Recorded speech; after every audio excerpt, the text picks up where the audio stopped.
As Ernest Hemingway noted, the world breaks everyone, and afterward, many are stronger in the broken places.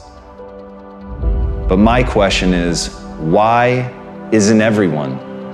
To me, it comes down to the strategies that you use. There really isn't anything objectively good or bad. There isn't anything that happens to you that can't be overcome. There isn't anything that could happen to you, anything that when you turn inward, you can't find a reason to overcome. You can't find a way to put those pieces back together, and that becomes your job. It becomes literally up to you whether you're going to sit and wallow and woe is me, because what happened, happened, and there's no way to take it back. But how you respond, what you bring to that table, whether you meet fire with fire, whether you meet that adversity with falling apart, becoming weaker in the areas that broke, or you bind them and mend them, and it becomes like a weld that literally makes you stronger, is a choice.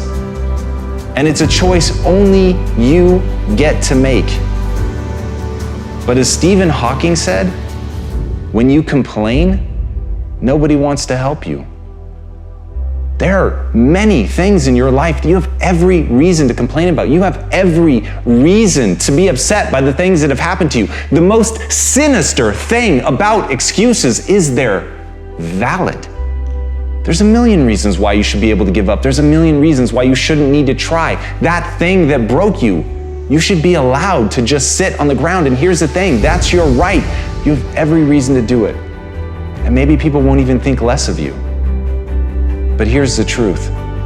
You either become weaker or stronger in the places that broke, and that's a choice of how you react moving forward.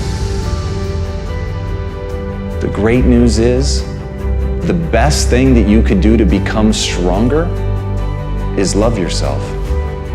And as Kamal Ravikant said, loving yourself is a practice.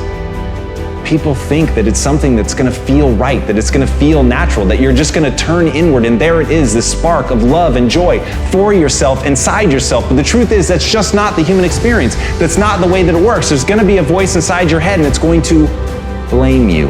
It's gonna say that it's your fault. And no matter how many times people on the outside tell you that that is not true, that this thing happened to you, that it isn't you, it doesn't define you, there will be a voice that's going to tell you that it does. And that's where you have to fall back on process. That's where you have to realize that you literally have to practice loving yourself, and that it's okay, that no matter what happened, there is absolutely nothing that invalidates that you're worthy of your own love. But you've got to practice it. You've got to be willing to do it. You've got to be willing to put in the reps. You've got to know that it's not going to feel right, but you've got to know on the other side of that is a vision of your life where you actually do love yourself.